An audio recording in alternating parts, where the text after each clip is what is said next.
Shalom TV's coverage of the 10th anniversary Limmud conference is made possible in part by a grant from Dr. Naomi Vilko, in honor of her mother, Olga Vilko, and in memory of her father, William Vilko.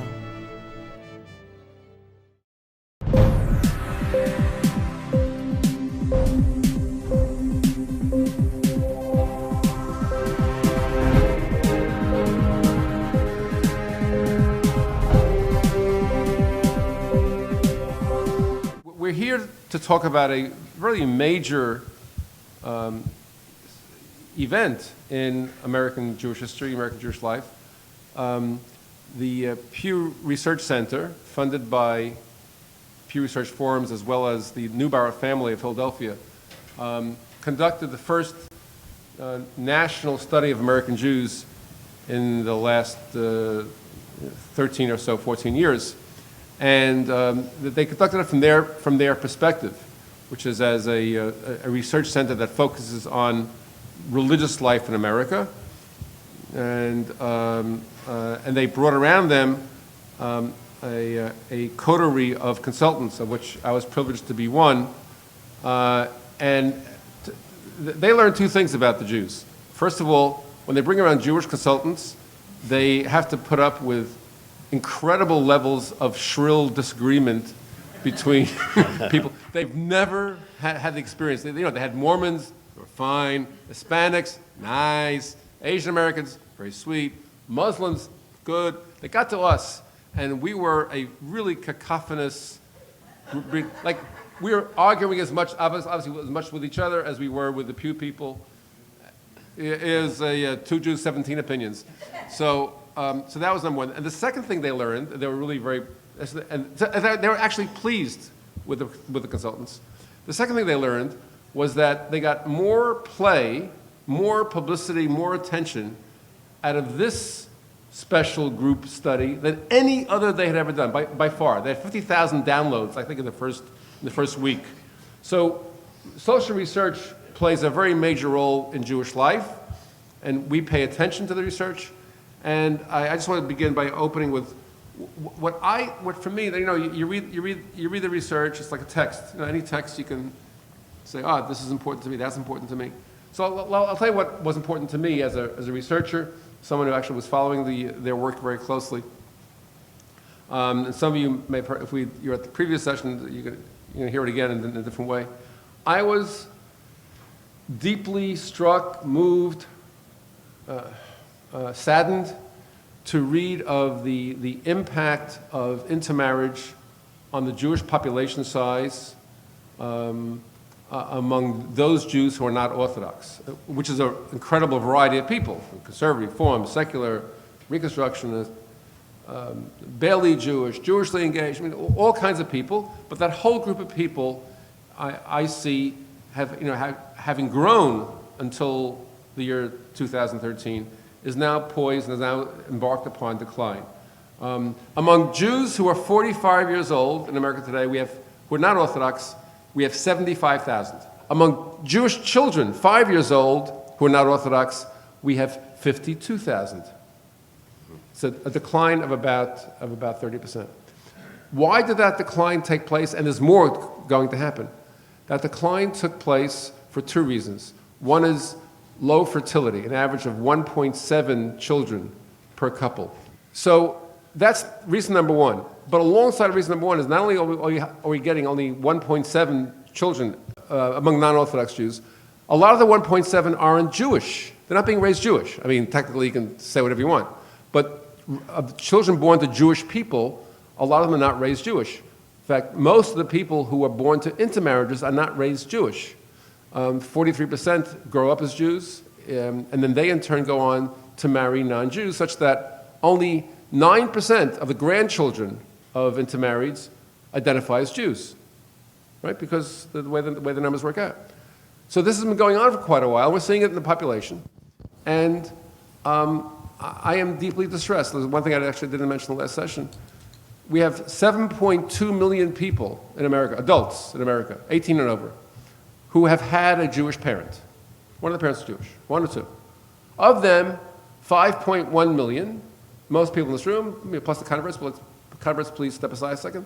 Those of us who had Jewish parents, we're a part of the 5.1 million who say we're Jewish. 2.1 million people have had a Jewish parent, but do not say that they're Jewish. We lost 29% of our population over the last number of years. So I go to a minyan that is organized by my Reform rabbi wife, Rabbi Marion Lev Cohen, and the minyan we meet once a month on Friday nights. October 5th we met. It was after October 1st, and we went around the room. We say, who are you saying Mishnah Berach for? My uncle, my mother, this, that, my sister, and I raised my hand. I said, I hope it wasn't being too distracting or too inappropriate. I said, I just found out how sick American Jews are. I want to say Mishnah Berach for American Jewry. We've lost 29% of our people. Like they're not here. I want to kind of juxtapose your comments, Stephen, with just my own observations as a congregational rabbi, and how in a lot of ways there was very little that was surprising to me when I read the Pew Study. Growing secularization in American Jewish life, right? 62% of American Jews in the Pew Study said that being Jewish is for them mainly a matter of ancestry and culture. That felt right to me, 62%. Right. An increase in intermarriage rates, which you talked about, 6 in 10 since 2000, but even more among non-Orthodox. Right. Among non-Orthodox, yeah. Over 7 out of 10. 7 out of 10. 72%. Okay. Non-Orthodox people who married non-Jews. Now, there was also a report of a kind of a weakening of a kind of a downward tick over the last 10 years in what were some of the basics of Jewish identity. And I know that there's a debate about how accurately you can compare the Pew statistics with earlier studies, but putting those concerns aside, you had 10 years ago, right, 78% of American Jews attending a Passover Seder, 70% with Pew. 60% fasting on Yom Kippur 10 years ago compared with 53% today. This also kind of felt familiar to me. I grew up in a pretty marginally affiliated Jewish family, and yet I knew, even though my parents only went to synagogue for Rosh Hashanah and Yom Kippur, I knew that we really had to be there for Rosh Hashanah and Yom Kippur. We went religiously twice a year. And now what I've observed, I will see, I'll look out and I'll see families that aren't there. They're not there on Rosh Hashanah, and I have to kind of, control myself and not ask, is everything okay? Because I looked out the evening of Rosh Hashanah, I looked out the first morning, and I looked out the second morning, and I didn't see you, and I didn't see your kids, and it's Rosh Hashanah. So I see that as well. I've noticed at funerals that I do a difference from, let's say, 15 years ago. Maybe I'm ascribing too much significance to it. It's somewhat anecdotal, but it's a kind of free associative example based on this downward tick noted by Pew. At a funeral, I would hand the Kaddish cards to the mourners at the gravesite, and there would be some who read the Aramaic in the Hebrew letters, and more would read the transliteration, but they read it well. It was familiar to them. Yitgadal v'yitkadash Shemei Rabbah. And now I'm increasingly having the experience where I hand the Kaddish cards to the mourners, and in many cases, it feels as though they have never seen or heard this prayer in their lives, where they're really having trouble. Now, I know transliteration is hard to read. I actually think it's harder to read than Hebrew. But that notwithstanding, there's something going on. And then what was a staple for my family as well, the Passover Seder, I have had experiences where Hebrew school kids say, their dad's taking them on a cruise. Oh, a cruise over your break. Great. When are you leaving? Wednesday. you're leaving Wednesday, but the Seder is Wednesday night. So this kind of, these experiences of mine in the field seem to mirror some of what Pew seemed to capture. So I wanted to ask you, because this was the particular focus of this session, Stephen. What has and what should the reform movement, in your opinion, be doing with the results of Pew? I think what the reform movement should be doing is pretty much what everybody should be doing.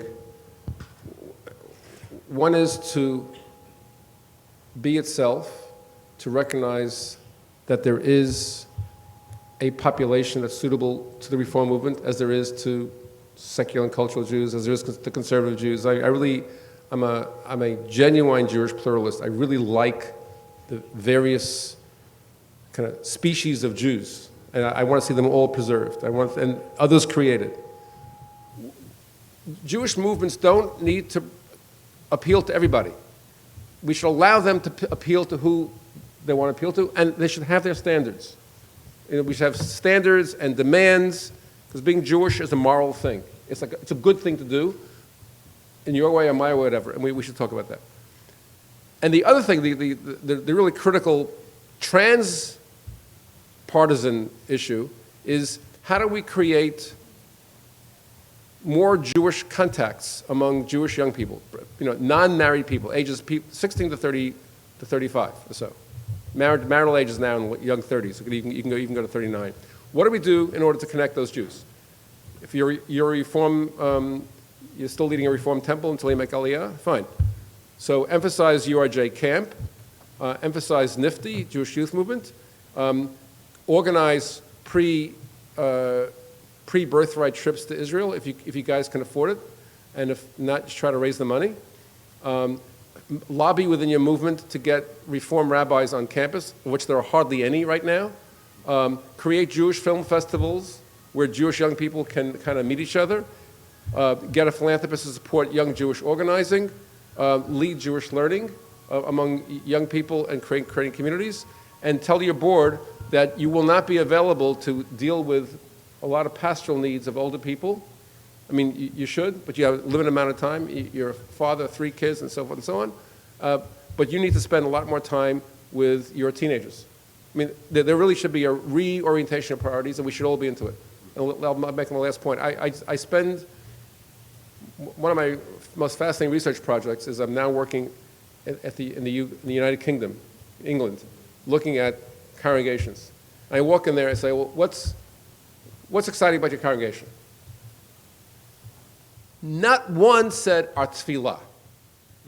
Not one said we talk about God in a very serious way. No, they don't do God. I mean, they do God, they do tefillah. That's not what they care about. What all of them said to me is our youth program. It was the first thing that came out of their mouths, how much they're engaging youth. I regard that as extremely healthy. And when I go to American shuls, I hear them say, tefillah, God, social justice. I think we need to be oriented to the next generation. I think it's a great mitzvah, it's a great privilege, and it's a great need. As I think about what a post-Pew Reform Judaism would look like, I'm struck by the fact that 150 years ago, in the Pittsburgh platform, 1885, Reform rabbis met in Pittsburgh, and they said Judaism is no longer a nation, we are a religion.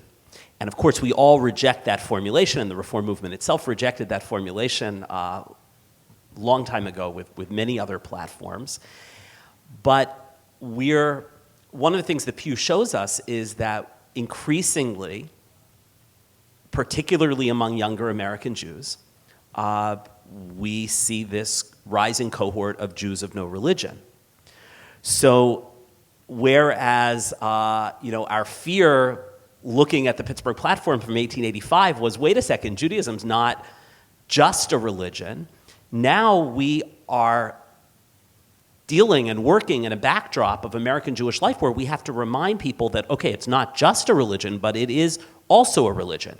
And so I would urge my movement, the Reform movement, to really re-champion the religious components of Jewish life in light of the fact that we have this, that among Amcha, among Jews out there, there is an increasingly secularized version of Jewish life. So I want us to say, I want us to reclaim and to continue to claim and promote and celebrate how ours is a religious way of being Jewish and how this differs from a secular perspective.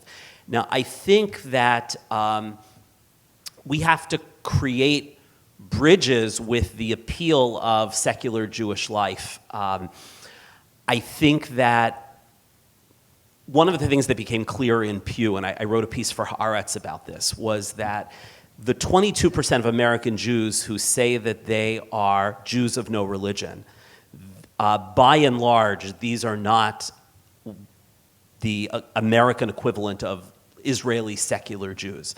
I said in the piece that I wrote that these Jews are, by and large, they're not Achad Ha'am and they're not Ruth Calderon. What religious Jewish life shares in common with a thick secular Jewish life are three very, very important components, if not more. Language, Hebrew, literature, all of our sacred texts as well as modern contemporary texts, and the calendar. And for the most part, the 22% of American Jews who describe themselves as Jews of no religion are not yet engaged with any of those, not with calendar, not with literature, not with language. This is a way for, in the Reform movement, championing a religious way of being Jewish. It may help to note that common ground with a thick, non-religious way of being Jewish are these three components: calendar, language, and literature.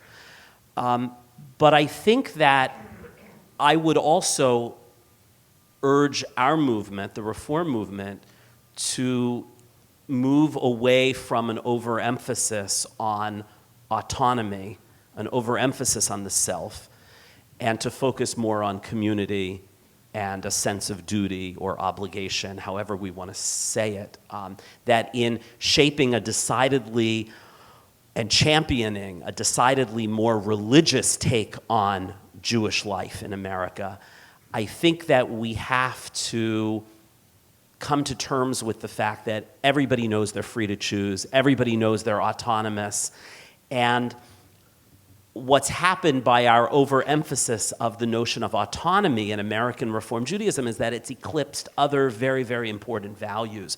And we need to emphasize all of those other values. So autonomy is a given. But now let's talk about our excitement about mitzvot and our excitement about the Jewish calendar and about the festivals and about Shabbat. Just a quick response to the beginning and a long response to the end. The quick response is those so-called 1.2 million Jews, 22% Jews in their religion, that's a Pew term that was applied to a certain response pattern. And it's people who basically passed up being Jewish the first time around and got picked up the second time around. Now, I don't know what you call those people. Technically, you just explain that because of the question. There was a question asked, do you like your home? Do you like the third question? What is your religious preference? Is it Protestant, Catholic, Jewish, Hindu, atheist? And people, when they heard the word, most people, they heard the word Jewish, most Jews said, that's me, Jewish. And they were not making an affirmation of Jewish religion. Then, in case they misunderstood, the second time around they said, aside from religion, if they didn't answer Jewish, do you consider yourself Jewish, partially Jewish, or not Jewish? And then he picked up a whole bunch of Jewish and partially Jewish people who passed up the first question. And we're just talking like 45% of these people who consider themselves Jewish but not by religion believe in God. So it's not, which is whatever the number is. So these are people who basically passed up being Jewish the first time around. Of those with children, 67% are raising their kids as non-Jews. So I want to affirm your insight, shared with Aaron Toback from the Working Circle, that there's a huge secular, cultural, ethnic, that's the heartland of American Jewry. But they exist, by the way, in the people who call themselves Jewish by religion. I'm a horrible example, but on this one I can say, I'm a secular Jew who's moderately observant, who feels connected to Orthodox, Conservative, and Reform Judaism. I really do. So my Reform credentials are, I'm married to a Reform rabbi, I belong to Reform shul, I was married by Reform rabbis, and I'm a faculty member of Reform seminary. That's a pretty good. Pretty good. I can do Conservative and Orthodox probably almost as convincingly. So I just want to say yes. Now,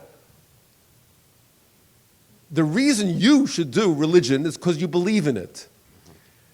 As your marketing consultant, I would tell you that's the way you're going to get American Jews. They're not religious. This is like only klape chutz, only to the outside. Internally, they're about ancestry and ethnicity, politics, ethics, culture. That's what they say, and that's who they really are. They have a religion. Give them a religion too. But it doesn't seem to me that you can make much progress. However, the reason I want you to do it is because you're a real believer. You believe in God. You believe in Reform Judaism. Kol hakavod. Last point. This autonomy narishkeit. When I came to the Reform movement, I thought this is going to be a movement of mitzvahs that's not halachic. I mean, I'm not a halachic Jew, so I figured, okay, so they have a different set of rules. Like, Jews should keep Shabbos. Jews should be active in social action. Jews should study Torah. Jews should marry Jews. There's a whole bunch of other shoulds, just not this one, just not halacha. And I didn't find that, except in you and two other people. And a few more. So I really think the Reform movement has made a major error, understandably, but now it needs to be corrected. I totally support what you're doing. That's why we're not only good friends, but we just collaborated on a, I think, an important article. And I think we have to get back to the shoulds. That when one of the most moving, I remember this to this day. I used to live in New Haven. We belonged to a shul, a conservative shul, and the rabbi of that shul, I'll give him credit, Rabbi Stephen Kane, said to me, Steve, you're the type of guy who should walk to shul. We're going to shul. We're riding to shul every week. He said, you should walk to shul. It was a mile and a half, whatever it was. So I thanked him for it. I didn't start walking to shul, but I remembered the intervention. The intervention was, being Jewish is about should. And rabbis are supposed to tell me what I should do. I don't have to listen to you, but I want you to tell me this is what Judaism says. And I think your movement has made a big mistake by backing off of articulating the shoulds of Jewish life. So let me just respond to a couple of things that you said. With regard to this last point, I think that one has to appreciate how difficult of a dance it is to simultaneously articulate ideals and at the same time affirm everyone who is there and who you have a relationship with who is not capable or doesn't fulfill those ideals. I think it can be done, but I think it is difficult. So one, I just want to acknowledge that that's really difficult. And I think that we've done a very poor job at that dance as of late in American Reform Judaism of saying, look, here, this is ideally, and we don't even have to say it that way. We can say it's a mitzvah too, and that's what earlier guides to Reform practice said. It is a mitzvah to have Shabbat dinner with Kiddush and Motzi and Birkat Hamazon. It is a mitzvah to have Shabbat lunch in the same way, et cetera, et cetera. I think what's happened is there's a real confusion in thinking that to articulate an ideal is to condemn those people that don't fulfill the ideal. And I still think we can do both. And this relates to, we'll get into it a little bit later, with regard to in marriage as well. I think that we should feel very comfortable about saying it's a mitzvah when Jews marry Jews. And if you don't, we're here for you, and we love you, and we're going to reach out to you, and we're going to teach your children and all of that. But I think there is some confusion and a real reluctance to articulate any ideals for fear of hurting and offending. I want to go back, though, to an earlier point that you were making about this whole religious versus secular, and that the majority of American Jews, this religious language doesn't resonate with them. And I'm kind of thinking out loud, but I don't think that the denominations, including my own movement, need to be reinforcing a secular notion of Judaism. I think that we need to be, again, using certain aspects that religious Judaism and secular Judaism share in common, like the calendar, like literature, like Hebrew language, as a bridge into our vision of a Jewish life, which is decidedly religious. In other words, I'm not worried that there won't be other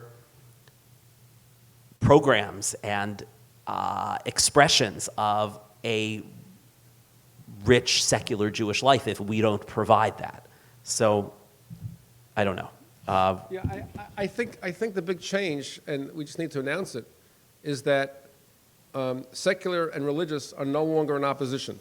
Yeah. And I'm looking at Ann Tobak over there from the Working Circle. I know we did a study that you paid for it, I did. And we asked people to put that check off, are you secular, are you religious, separately, observant and cultural. And we did not find, I don't have these numbers in my head, but we don't have, like if you write down Republican, Democrat, you get one of the, you put down AIPAC, J Street.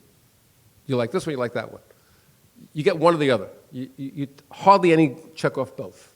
I check off both, but don't generalize for me.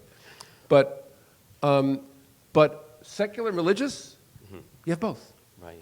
So to say that you're a secular Jew, as I say I'm a secular Jew, all I mean is that the religious part of being Jewish isn't the most important part of my Jewish life. Mm-hmm. But I like religion. I like mitzvah. I like davening.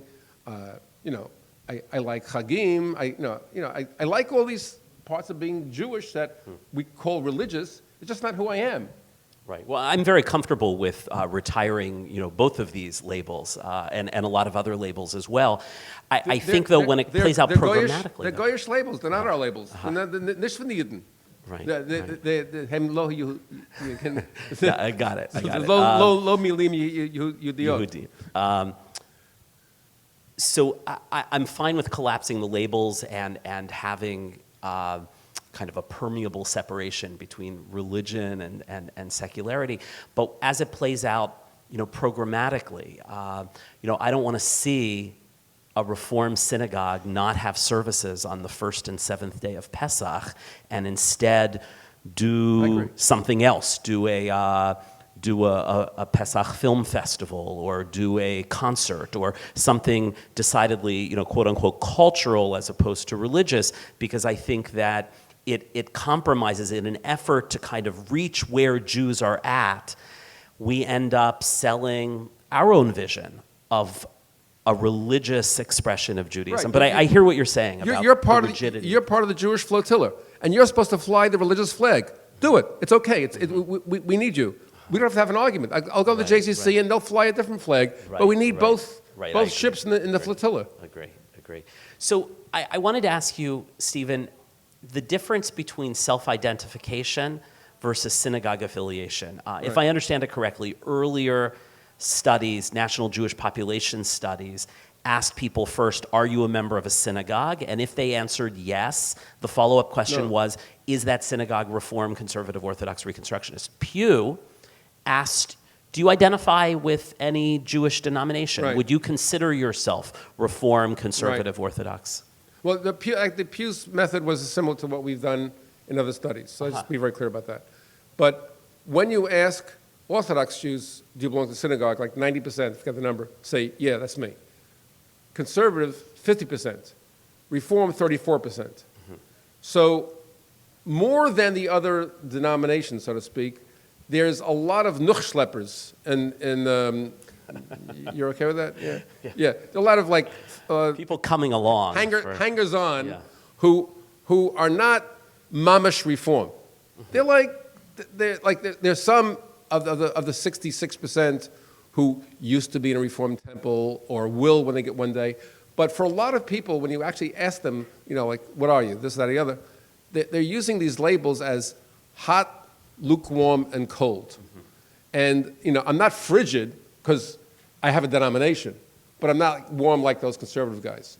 So that label, it's not exactly that they're steeped in Isaac Meyer-Weiss and Einhorn, and they've really studied it, and they said, that's my type of Judaism. These are people who are using the word Reform as a kind of a loose label, and we find that Reformed temple members are much more Jewishly engaged than non-temple members, although conservative, if you could do the comparisons, conservative to conservative, Reform to Reform, the conservatives come out ahead of Reform. In this whole follow-up to Pew, and maybe I've been part of this, we haven't reassured conservative rabbis that actually your people are doing pretty well. There's a huge difference between conservative and Reform. Last point. Of those who were raised conservative, 35%, I think it was the number, 35, 39, married non-Jews in the last 13 years. Of those raised Reform, 81%. And they look like, by the way, they look like fairly genuine Reform. They went to some kind of Hebrew school, they got a bar mitzvah. So they look like, at least in their parents' time, they were Reform. And your movement has been the movement that has supplied not only a large number of intermarrying people, which is a tragedy for Jewish life, but the big jump occurred among Reform Jews compared to the 1990s, as opposed to the conservative, certainly the Orthodox. So this intermarriage thing is really hitting your movement really, very, very, very hard. But just in terms of the numbers of denominations, so it would seem that it's significant when Pew asks, what denomination were you raised in? Much less significant. I'm not sure what to do with the figure of how do you identify now, because Reform is always going to pick up greater numbers because many people understand that to mean, well, something kind of nominal participation in Jewish life rather than representative of kind of a robust right, and they were like kind of the catch vessel for the people falling down from Orthodox and conservative. And the conservative movement has shrunk, and in the next generation, they will, it's like, watching the rivers come down the mountain. The conservative river is much thinner coming down. They're holding people. The Orthodox river is bigger, but it holds more people. So Reform will not be replenished by Orthodox and conservatism as it was in this generation. And its future really is, I would sell short on Reform right now, unfortunately, unless you guys can turn it around, which I'd be all in favor of, because if we turn around Reform Judaism, turn around American Judaism. Turn around American Judaism. Which is part of why we're having this discussion. But I was sort of thinking that 35% of American Jews that say, I identify as Reform, however flimsy that the depth of that identification is, but on the survey they identified as Reform, really means that the Reform movement is probably best positioned to reach the greatest number of American Jews, because people like the brand even if they're not sure what the brand stands for. So to me, it gives hope, not in some kind of triumphalist way to say, we're the largest denomination at 35% in American Jewish life, because I think this self-identification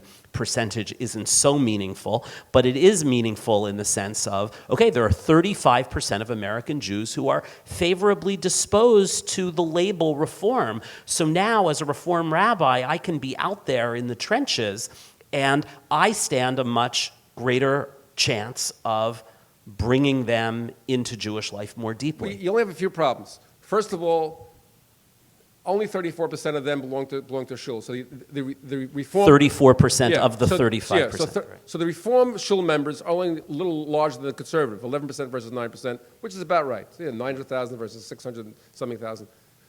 Number one. Number two, those reform Jews, those like non-temple reform Jews, they're heavily into marrying. They have few Jewish friends, little interest in Jewish life. And if they have an interest in Jewish life, they say it's not in religion. So you're selling religious Judaism to Jews who are not religious, who are hardly connected to Jewish life, who are going to marry non-Jews. What kind of great positioning is that? I don't think that's such a great position.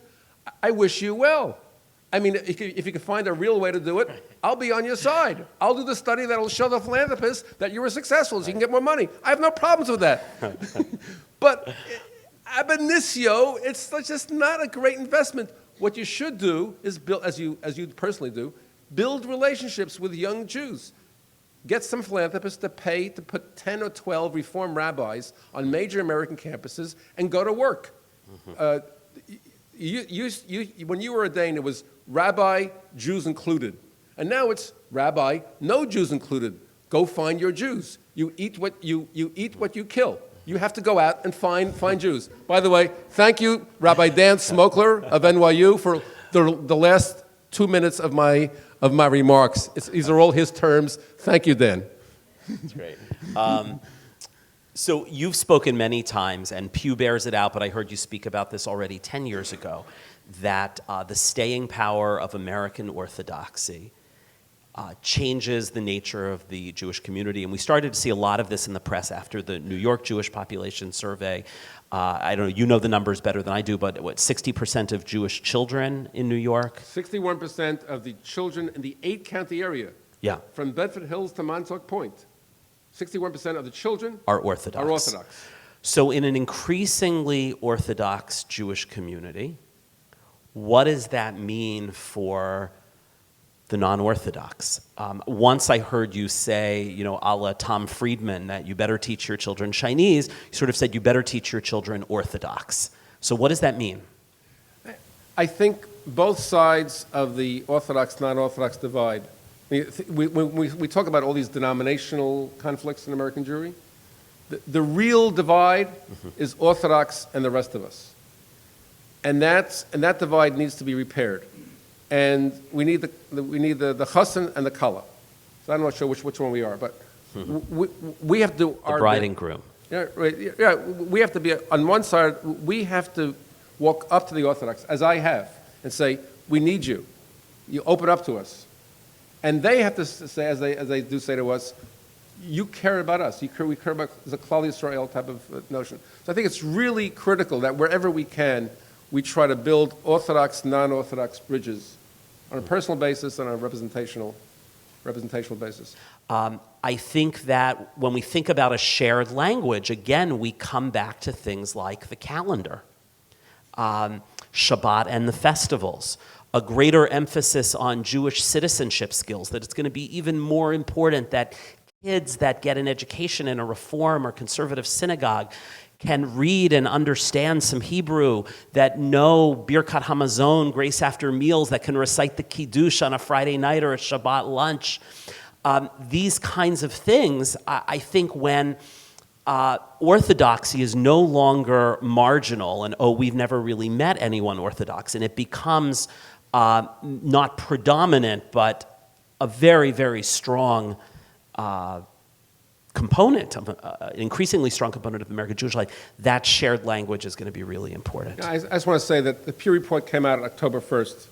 Orthodox people called me up October 1st, from the OU that day.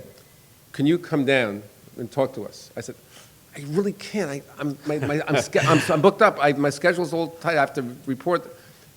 Could we come to your house on Thursday morning?" I said, "That would be a great honor." So 5 Orthodox leaders and another rabbi on the phone from Chicago were at my house 9:30 the Thursday after the Tuesday, and their attitude was not schadenfreude. It was like, what can we do to help the Jewish people? And they were the first organization that put me on a webinar to talk about the Pew Study. The very first one, Orthodox, and I have really very weak ties to Orthodoxy. I mean, I was raised a non-observant Orthodox in my youth. So that's where they are. So they're showing, I think, very, very positive signs. You know, in the Hebrew, you know, there's always talk about the negotiations. There's nothing to talk about, and there's no one to talk with. But the Orthodox have shown that there's someone to talk to, and there's something to talk about. So their openness is out there. We need to do likewise. And we need the things we can learn from them. And we have an agenda with Orthodoxy. This will wind up. I'll say, I remember I was sitting at a banquet for a fundraiser. I was sitting next to an Orthodox, very wealthy and prominent, wonderful Orthodox man. I said, you know, I like you guys. You know, I got two problems with you: women and territories. So he said, well, don't blame me. He happened to be a leftist. But basically, the gender equality among Orthodoxy, their positions on Israel, and also on American politics, we have things we want to talk to them about as well. There are ideas and even demands that we would like to make of them, but we can't do it unless we're in conversation. So I totally agree with you that we need to, all of us, open ourselves up to that fruitful dialogue between and among all of the major factions of Jewish life. So we were going to talk a little bit about this piece that we collaborated on. So why don't you just describe, the impetus for the piece was really from you. Right. Well, you hear my approach, my understanding of Reform Judaism, which that it ought to articulate aspirations, although not necessarily halachic. It's not a halachic movement. So I was at the URJ conference, in the biennial conference on December 12th in San Diego. I was represented on a small panel. And at that conference, the leader of our movement gave a really stirring speech about all his plans, and some which were really quite imaginative and dramatic and really very helpful. But there were two things that upset me.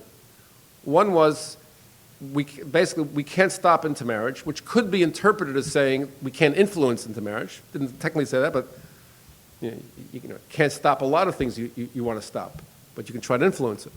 And the second thing that he said is he quoted approvingly a statement from a Reformed temple in California, which basically said, we are a mosaic in that Moses was married to a non-Jew and became the greatest leader of our people. And you don't need great textual skills to understand that citation as saying, in effect, that there's no normative difference between in marriage and intermarriage. So it deeply upset me. And I turned to Leon, who knows a lot more about Torah than I'll ever know, unfortunately. And I knew that Leon's tendency was, as you hear, to articulate a normative stance in Jewish life. And I said, let's write an article which asked the question, was Moshe really intermarried? And what would that mean? And do you want to pick it up from there? Well, the question itself, of course, is kind of anachronistic. Intermarriage, everybody was intermarried in the Hebrew Bible, but it didn't mean... Abraham, Isaac, Jacob. Joseph. It wasn't the equivalent of contemporary intermarriage. And I think I probably agree that we can't stop intermarriage, but also agree with you that we can have some kind of effect on it. But I think what our conversations helped me to see that then led to this piece that we wrote for Tablet was that in that kind of playful and I think well-intentioned statement that Moses was also intermarried, well-intentioned in the sense that it provides a model for interfaith Jews, interfaith families that you can still be deeply involved in Jewish life. I think the inadvertent damage that particular move causes goes back to what I was saying earlier about the importance of ideals, because I think that it shifts intermarriage from a reality that we have to deal with creatively and compassionately to an ideal. because Moses, for sure, has to represent the ideal. So we found it from lots of other places. We saw how wide this idea that Moses was an intermarried Jew was, and so in the proliferation of that story of Moses, what I think we saw was an abandonment of an ideal, an unwillingness to say, as the Reform movement really has said for 35 years, that we don't reject the intermarried. The phrase that Alex Schindler used was, we reject intermarriage but not the intermarried. Now I think we probably have to say it a little more delicately, but I don't think we're prepared to say nothing we can say or do will impact on who you marry. Now, Stephen and I both know that the way to get young Jews to marry Jews is not to tell them that they should marry other Jews. We're not naive, and I think the piece we wrote tried to say, we're not trying to recapture this notion of tell your kids they have to marry somebody Jewish. And we're not under any illusion that a rabbi saying it's an ideal, it's a mitzvah for a Jew to marry a Jew will stem the tide of intermarriage.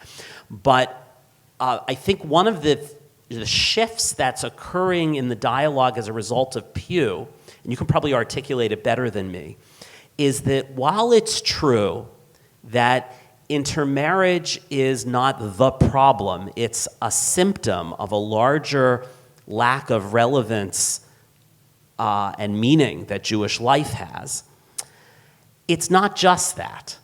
And that's what I want to ask you to articulate more, because I think the kinds of discussions, the fact that this debate on what the organized Jewish community's approach to intermarriage should be, the fact that it's resurfaced over the last couple of months in light of Pew, was in part because Pew itself showed in a certain way that even when there weren't deep Jewish commitments, but two Jews were married to each other, there was a significantly greater depth to Jewish identification. And so again, the strategy is not, well, let's have a big campaign where we tell Jews to marry Jews. You're thinking, you and many colleagues are thinking much more creatively about not policies, but I guess programmatic realities that increase the chance that Jews will marry other Jews. And so I want you to address both some of like the programmatic suggestions, but also the ways in which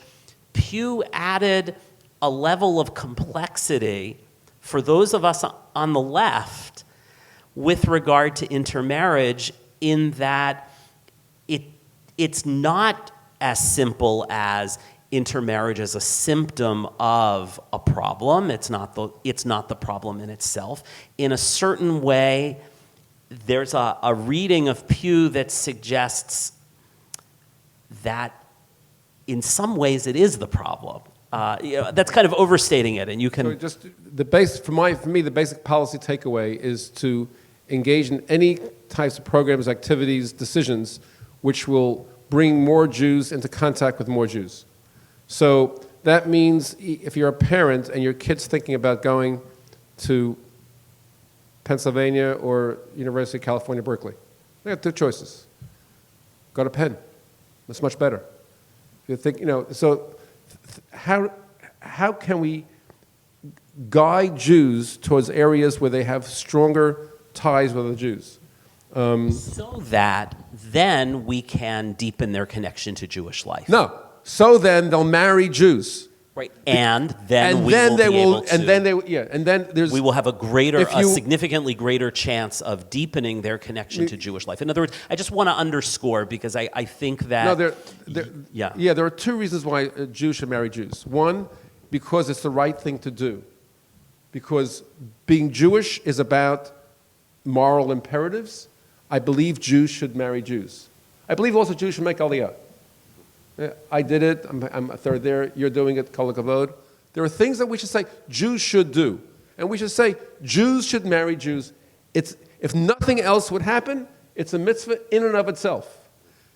It also turns out that if we only had an unmarried population, we look at the unmarried population, children of the unmarried versus all the others who have some intermarriage, whose parents are intermarried, you look at those two populations, the in-married population is incredibly Jewishly engaged. We wouldn't have any conversations about Jewish continuity and Jewish... The percentages are over the top on anything that you or I or Ann Tobak from the Working Circle thinks is important.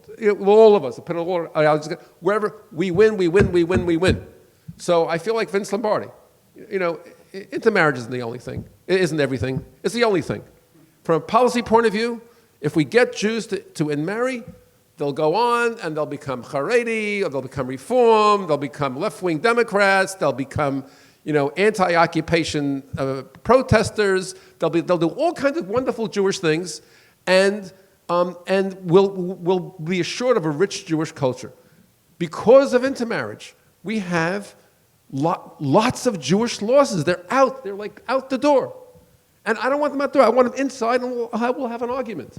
But you realize that for younger Jews, and this is the basis of a lot of objection to this position, you're talking about running against the ticker. Is that the successful approach? That's one question I have for you. The other is, well, let me ask you that first. I would never say this on TV or to a public audience. But I have no choice because our conversations are overheard. If Jewish leadership were committed to these policies, I would shut up. But I'm watching my career go on. I've been writing about this for over 40 years. My dissertation was on intermarriage. I spotted it as an issue then, back in 1972 when I wrote my dissertation. So we have not come to grips with this issue. We have not moved our policies around that policy objective. So given that that's where we are, and we're making a grave mistake, I feel someone like, Lahavdil, like Al Gore and so many others in climate change. We've been saying, this is coming, it's getting worse, the future is here, it's here. And now we just went through a tsunami of intermarriage when over 80% of Reformed Jewish youth marry non-Jews, and only 8% of their grandchildren are going to be Jewish. How much more evidence do you need? It's enough already. Let's reconfigure the Jewish community to focus on how we get more Jews to be friends with, have romances with, date with, yes, and have sex with, and marry with other Jews. That, to me, is a reasonable policy. And we surround it with all kinds of Jewish meeting stuff, which is really very, very important. And we try to get them to do things Jewishly, which I happen to agree with, and other people may not. So part of the disagreement, I think, is about how realistic that is, or how achievable that is. I do want to ask you, we can both, I think, appreciate, to go back to that difficult dance, how difficult it really is, how difficult it is to speak about the benefits of in-marriage to a community that is already vastly intermarried, how difficult it is for a rabbi to give a sermon about it being a mitzvah for Jews to marry other Jews when 30-40% of the congregation are not Jews. I agree, which is why I can take the position that I take to allow the rabbis to figure out how to do what they want to do. I would never use my language, my approach, as a rabbi of a congregation. It's just not effective, and we have to be effective. So that means that, in a sense, knowing that this is the problem, you focus on teens, you strengthen the NIFTY youth group, you bring in the URJ camp to recruit people, you get donors to pony up for scholarships for those families who can't afford it. You're on a mission. You know what you're doing, but you don't have to use the Kol Nidre sermon to sermonize against intermarriage. It's not what you do everything you want to do. And as you know, I am fairly radical on bringing in non-Jews who want to be Jewish. Right. If they don't want to adopt our religion, they want to adopt our identity, come on in. Right. I'm glad you raised that, because one of the Right. the most obvious policy moves here, as a way of addressing all of the issues that we talked about, is to more actively encourage conversion to Judaism. Or switching to Judaism. As you know that, I mean, you're a rabbi and you have to talk about conversion. I like conversion, but if I can't get conversion, I'll take switching. I'll take any ways in which people, and they're more on my side than your side. More Jews have switched into being Jewish than have converted into being Jewish. They just show up, not formally converting. Not formally converting, but they're accepted as identify. Jewish by everybody else. I mean, you know, You wrote a piece about this. I wrote a piece about it, Carrie, and I have a colleague. She's very open about it, but I won't mention names. But major Jewish figure. Her husband never converted, and I said to her, "I bet you so and so would say that he's partially Jewish." She said, "Oh no, he says he's Jewish. Like what am I talking about? He never comes from a Christian background, and has lived as a Jew all his life, raised 2 kids who went to day school. I mean, and he's not alone. There's a whole bunch of people who are coming into, and we should invite them in." Well, you and I can debate that, but let's. Right.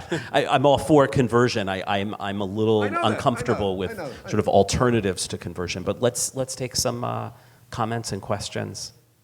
The part that would be the hardest to quantify would be a compelling narrative of why we are Jewish or why we choose to be Jewish. This whole conversation is really about a means to a greater end, and the end is this important Jewish narrative. Why should we be Jewish? What does it matter? Why is it important that Jewish life be perpetuated? What's the significance and the meaning of leading a deeply committed Jewish life? In terms of our message, I think it needs to be mostly about that, about the grand Jewish narrative. This is a really interesting conversation. I come down on the other side that if we can articulate it, it doesn't matter, and we don't need to articulate it. We just need to do it. So think about all the most powerful emotions in our lives, powerful loving relationships we have, parents, spouses, children.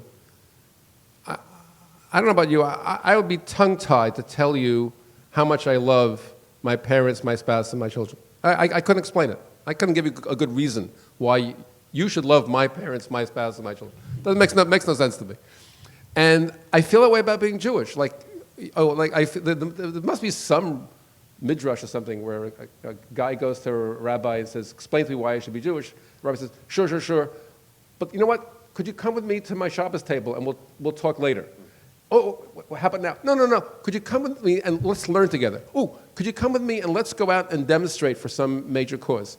And at the end of the year, the guy won't need the explanation. So now part of it is I'm saying this, part of it I'm coming out of my sociology, which is all these religious groups or ethnic groups, they all develop meaning in an experience of belonging.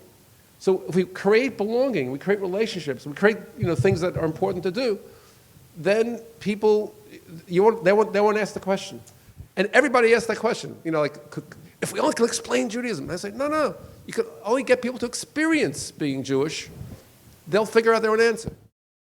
We would be pleased to send a complimentary DVD of this program to anyone who wishes to support Shalom TV with a tax-deductible gift of $36, double chai or more, to the nonprofit organization Jewish Education in Media. Simply visit the Shalom TV website homepage and click on the Donate button to make a donation by PayPal or your credit card. And please indicate the program for which you would like a DVD. Or you can send your tax-deductible check made out to GEM. To GEM, Post Office Box 180, Riverdale Station, Bronx, New York, 10471. And again, please remember to indicate which program you would like to receive on DVD with our compliments.